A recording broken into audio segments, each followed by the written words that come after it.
실전 매매 최고 수익을 들어가 보겠습니다. 이 종목 전문가 만나보시죠. 전문가님 안녕하세요.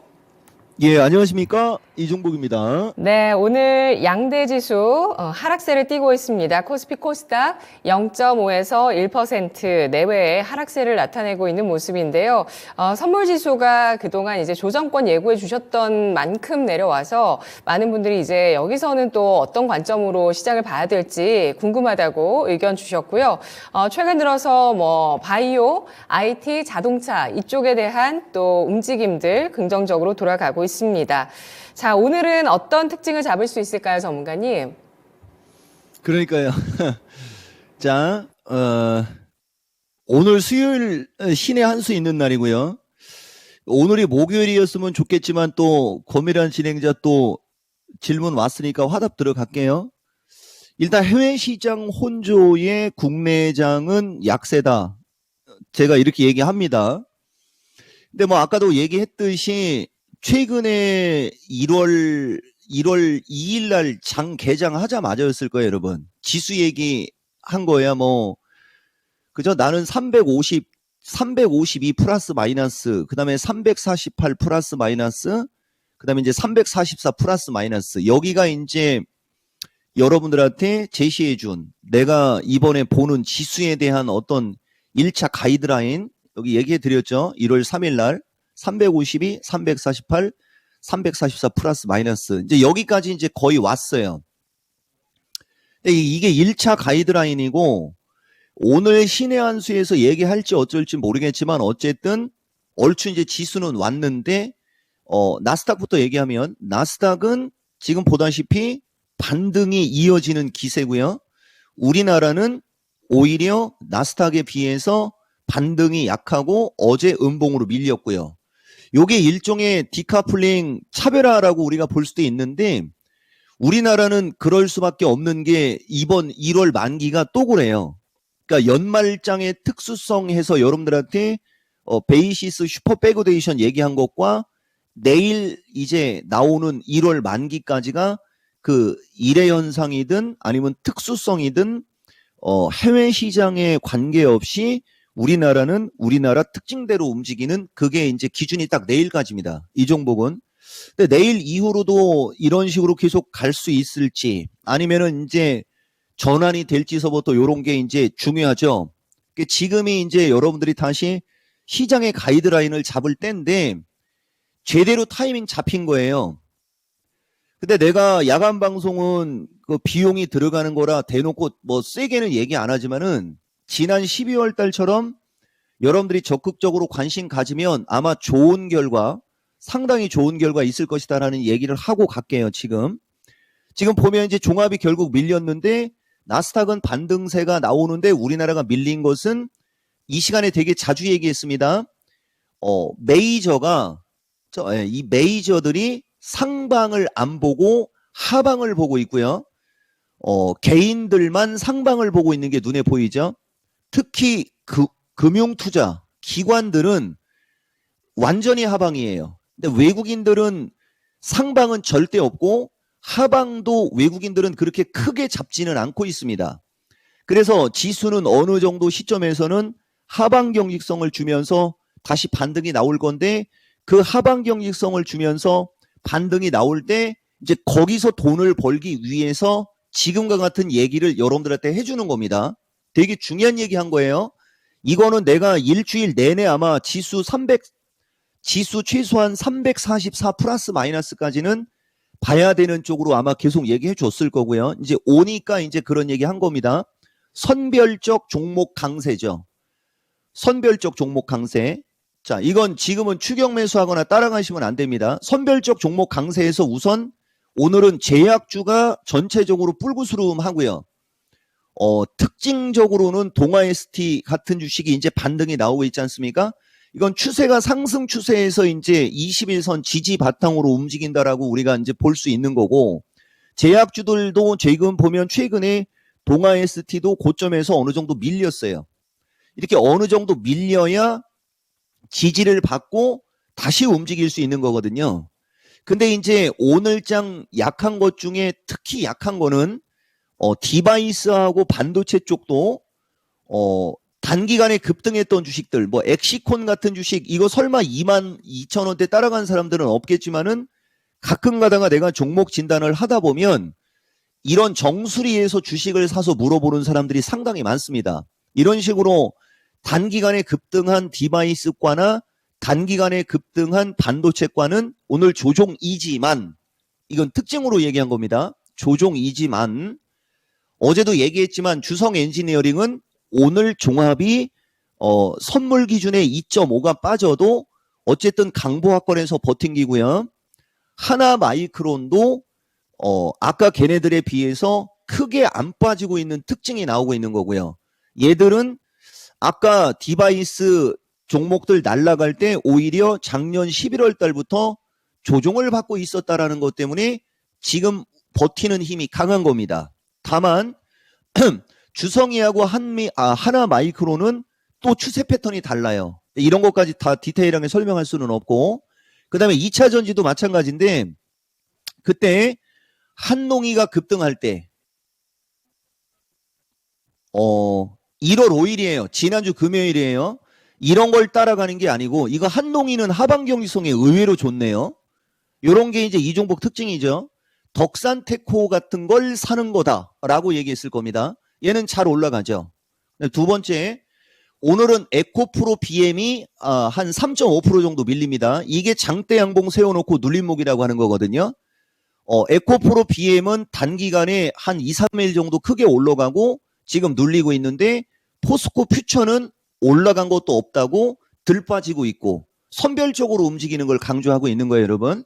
대신 로봇 관련주들은 오늘도 강보합권에서 움직이고 있는 이런 특징이 나오고 있는 거죠.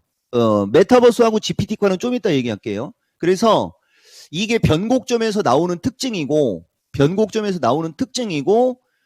지수도 얼추 단기간에 선물로 얘기하면 한 20p, 그러면은 종합으로 얘기하면 150p 이상 빠진 거예요, 지금 단기간에. 그러니까 이제 덜 올라갔거나 하방 경직성이 좋은 쪽은 버티는 힘이 강하고, 지금 버티는 힘이 강한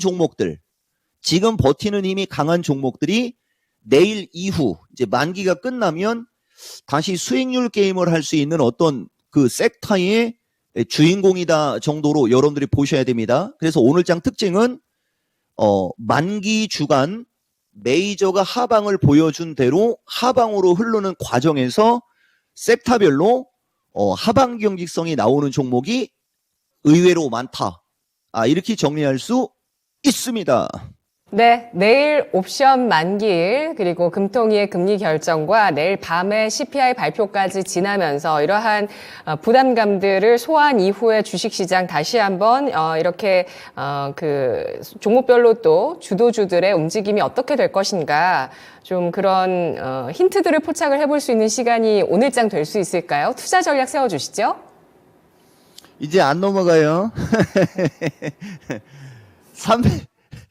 오늘 장은 그냥 이례적으로 얘기하겠습니다. 345 돌파, 342.5 지지체급, 행사가 마디가 얘기하는 거예요, 여러분. 그 옵션에 뭐 어제도 얘기했지만은 지금 시장은 이따가 내가 신의 한 수에서 얘기하는 게 조금 더 편안할 거예요. 요번에 제일 여러분들이 그 아까워해야 될 걸 내가 얘기할게요, 여러분. 추세 패턴의 중요성으로 얘기해 드릴게요. 지수 선물은 355 돌파, 352.5 지지 체크 보고 추세 패턴의 중요성을 얘기하는 거예요. 여러분, 내가 연초에 장 왔다리 갔다리 할 때 360에 있을 때 지수 좀 밀려야 되는 거 얘기해 주면서 왔고, 그 다음에 일의 현상 얘기가 진짜 이게 중요한 거거든요. 작년 12월 달이었어요. 그러니까 신의 한 수 첫 번째 시간이었습니다. 신의 한 수 첫 번째 시간이 이 12월 11일이라고 13일이잖아요. 여기 대세 판단법 얘기해 주면서 가이드라인 잡았던 거고, 여기 보면 연말장 특수성 막 얘기할 때 AI의 파급력 해가지고 클라우드, 챗 GPT, 메타버스 등 확산해갖고 좋은 주식이 너무 많아 고민하면서 이거 방송한 게 작년 12월 13일이거든요. 마지막 방송으로 또 넘어올게요. 이게 1월 3일 방송, 1월 3일 방송에 보면 종합 이쪽으로 밀려야 되는 거 얘기해 주면서 여기서도 연말 연초는 중소형주가 더 잘 간다 막 이런 식으로 계속 얘기해 줬지 않습니까? 그리고 이종복이가 이종복 2부로 방송에서 얘기할 수 있는 게 있고 얘기할 수 없는 게 있고 이런 얘기를 해줬어요. 여러분들한테. 지금 최근 한 사나흘 사이에 저쪽 GPT과의 개별주들 그 다음에 클라우드 한글과 컴퓨터는 오늘 또 올라가는데 따라가시면 안 돼요, 여러분. 그러니까 따라가지 말란 얘기는 고점으로 추격 매수를 하지 말란 얘기죠. 지난번에 코리아 서킷하고 지금 비슷하잖아요. 코리아 서킷도 얘기하고 그냥 막 날라갔다가 고점에서 왔다리 갔다리 하다가 흘러내리듯이 이쪽도 따라가는 건 부담. 나는 특징으로 얘기할 겁니다. 어쨌든 좌우당간 클라우드 하면 무조건 한글과 컴퓨터. 그 다음에 메타버스는 이것도 지금은 급등해서 따라가시면 안 돼요. 자이언트 스텝 맥스트 아시죠, 여러분? 작년도에 진짜 얘기 많이 했던 쪽이거든요. 이쪽. 메타버스과가 이쪽. 선혜기도 메타버스과였었고요. 그 다음에 이제 GPT과는 너무 소형주라 얘기를 못하겠어요. 지금도 너무 소형주라 얘기를 못하는데 그들 주식들이 잘 갔고 결국은 지금 대형주는 밀렸단 말입니다. 그럼 이제 지금이 중요한 거예요. 이제 지금 건 지나간 거고 그거 놓친 거 아까워해야 된다는 얘기를 하는 거죠. 그거 놓친 거. 그러니까 지금 타이밍에 여러분들이 만약에 이 추세 패턴을 볼 수 있고 기준과 원칙을 어느 정도 잡으면 여기는 이제 다시 굵은 주식들, 정통 주도주나 정통 핵심주들을 이제 다시 저점 매수할 타이밍이 된 거거든요. 지금도 종목은 너무 많은 거죠. 근데 이제 이들 종목들이 조정을 받을 때는 물량이 사라져 버려요. 그럼 물량이 사라져 버렸다는 얘기는 누군가가 물량을 걷어들였다는 얘기가 되는 거지 않습니까? 그런 걸 좀 잘 참고하시고 이제부터는 바닥권 종목보다는 이제 어느 정도 추세 패턴이 만들어진 주식을 관심을 가질 때가 이제 되긴 된 건데 본격적으로 그쪽에 움직이려면 1월 중순 정도가 지나야지 되는 게 맞는 건데 어쨌든 내일 만기를 기점으로는 이제 다시 이제 정통 주식들이 움직일 수 있으니까 그들을 잘 관심을 가지시는 게 아마 좋으실 겁니다. 그리고 아까도 내가 슬쩍 얘기했지만은 이 포스코 퓨처 같은 주식이 이런 주식을 방송에서 좋게 얘기하는 건 부담 가거든요. 근데 나는 얘기합니다. 지금도 보면 얘는 하반기 경기성이 좋거든요. 근데 이거는 지난주에도 얘기했듯이 추세 패턴의 중요성으로 우리가 얘기를 할 때 121선이 위에 찍어 누르고 있고 61선이 버팅기고 있는 이걸 우리가 이제 숨 쉴 공간이 작다 좀 이렇게 얘기하거든요. 이게 차라리 이격이 떠 있었으면 더 좋았을 거예요. 그러니까 세게는 사지 마시고 한번 이 주식 관심 가지시면은 좋을 수 있다는 얘기 한 겁니다, 지금. 그리고 반도체과는 아까도 얘기했듯이 주성이 정도의 차트가 지금은 양호한 거고요.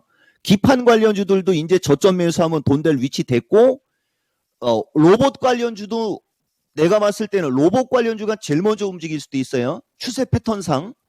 저런 주식들을 먼저 들어가서 물려있는 게 아니고 이제부터 본격적으로 좀 세게 살려고 하는 그런 사람이 됐어야 된다는 얘기 해드릴게요, 여러분.